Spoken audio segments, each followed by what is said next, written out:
जय श्री राम दोस्तों।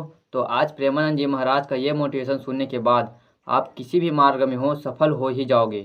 यकीन नहीं है तो वीडियो पूरा देखना, और वीडियो अच्छा लगे तो लाइक और चैनल को सब्सक्राइब कर देना, क्योंकि ऐसे ही भजन, फिटनेस और ब्रह्मचर्य से जुड़ी जानकारी हमारे चैनल पर आपको मिलता रहेगा। तो चलिए वीडियो को शुरुआत करते हैं।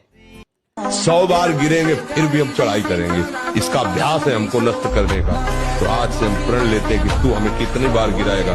अविनाशी का बच्चा हो, अविनाशी ही हो। शरीर बदलते रहेंगे लेकिन हम तेरे को देख लेंगे, एक दिन तुम जीत जाओगे। आप चिंतित क्यों हो रहे हैं अपने लिए, परेशान क्यों हो रहे हैं? हम कहते हैं आप ब्रह्मचर्य रह के देखो और नाम जप करो, बड़ी बड़ी विपत्तियों को रौंद के न निकल जाओ। तो हमसे बताओ, ब्रह्मचर्य वो पावर है जो आपकी सोच को पॉजिटिव करता है। लोग समझ नहीं पा रहे।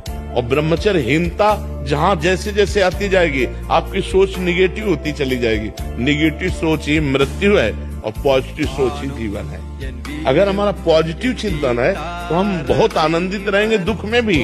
अगर निगेटिव चिंतन है तो सब सुविधाएं हैं लेकिन हम परेशान रहेंगे। अगर हम आज दहाड़ रहे हैं तो भगवान की शरण में और ब्रह्मचर्य से हैं, उससे हम दहाड़ रहे हैं भगवान की शरण में और ब्रह्मचर्य। वही तुम्हें सब नौजवानों को कहते हैं, तुम थोड़ा जिसे निकालने में इतना आनंद समझते हो उसको रोक के तो देखो, बहादुर बन जाओगे। माया पर विजय प्राप्त कर लोगे। हर विपत्ति, हर संकट को रौंदने की सामर्थ्य आ जाएगी। अपने मन की बात किसी से कहना, अगर कहीं हार गया तो फिर कमर कसे, दांती पीस करके फिर चले, फिर हार जाए फिर दांती पीस के चले। हम 1000 बार चलेंगे। हम अविनाशी के बच्चा है, हम हार नहीं स्वीकार करेंगे। हमारा स्वभाव रहा है, हमने जो जिद पकड़ ली, चाहे मरना पड़े हम उस जिद पे डटे ही रहे। हटना हमारा स्वभाव नहीं रहा। यार अब मैं थक गया, ऐसा स्वभाव नहीं रहा। बहुत विश्वनाथ जी की कृपा रही, विश्वेश्वर भगवान काशी नाथ की बड़ी कृपा रही। ये जिद्दी स्वभाव हमें आगे बढ़ाया है। धैर्य नहीं छोड़ना, धैर्य नहीं छोड़ना किसी भी स्थिति में।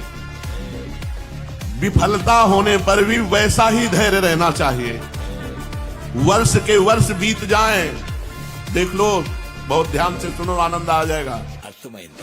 विफलता होने पर भी वैसा ही धैर्य रहना चाहिए जैसा सफलता होने पर, सिद्धि प्राप्त होने पर, आनंद प्राप्त होने पर। वर्ष के वर्ष बीत जाए, शरीर नष्ट हो जाए, कोई आनंद नहीं आया तो भी मुझे परवाह नहीं, मुझे भगवत प्राप्ति करना ही है। जैसे हो, जिस परिस्थिति में, जिस विषय में फंसे हो, वहीं से तुम्हें नाम उठा के महात्मा बना देगा, तुम्हें धनवान बना देगा, यशस्वी बना देगा। तुम हम तेज से संपन्न हो जाओगे। नाम का तेज, भगवान नाम का तेज, प्रताप है भगवान नाम। एक बार नाम आप बसा के तो देखो, हृदय में जोर से आलाप लोगे नाम का, प्रकृति का परिवर्तन हो जाए। अरे स्वामी का नाम है, सुमेर पवन सुत पावन नाम अपने बस करें।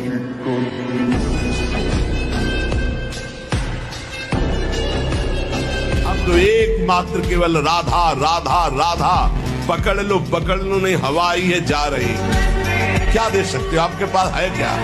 आपका शरीर रचा मेरे प्रभु का है। आपके पास जो भोग सामग्री वो प्रभु की द्वारा दी हुई। तो हम तुमसे मांगे या प्रभु से? हमारे तो सिर्फ आप हो। दे सकते हो तो दुख दे दो, सुख आप मत देना। हाँ, बस इतनी जरूर बात है कि जो आपके द्वारा दी हुई निष्ठा है, इस पर बाधा न पड़े, ये आप कृपा करते रहो। जो तुम्हारी ममता तुम्हें हर कदम नीचे गिराएगी, कभी ऊंचे नहीं उठा सकती। और अगर गुरु की ममता, तो ममता का भी पोषण होता और समता का भी पोषण होता, और प्रियालाल की प्राप्ति में कोई बाधा पहुंचा दे ऐसा पैदा नहीं होता। तुम खिलवाड़ समझते हो? जब तक लोग अध्यात्म से नहीं जुड़ेंगे, संतों से नहीं जुड़ेंगे, तब तक ये नशा और गंदी आदतें नहीं छूटेंगी। जब उनको भगवान का थोड़ा ज्ञान हो, धर्म का ज्ञान हो, तो इंद्रियां पवित्र हो, तो गंदे आचरणों से बचें।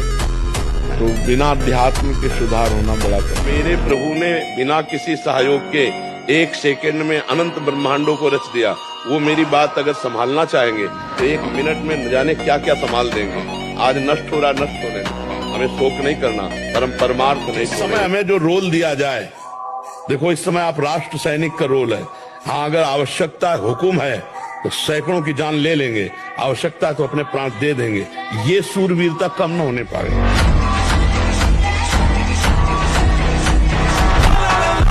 सहने का अभ्यास यदि माया से मुक्त होना है तो सहने का अभ्यास रखो। ये जरा में बहुत गर्मी है, ये नहीं उपासक, गर्मी है, शरीर का धर्म है तो इंद्री में ताप लग रहा है, राधा राधा राधा। जानबूझ करके अपने शरीर को अधीन नहीं करना चाहिए। सुविधाओं की अधीनता, तुम भोगता नहीं, सुविधाएं तुम्हें भोग रही हैं। जितना तुम सुविधा भोगी बन जाओगे उतना तुम कमजोर हो जाओगे। सीधे प्रकृति का वारस हो, तुम महात्मा सुदृढ़ बलवान हो जाओगे।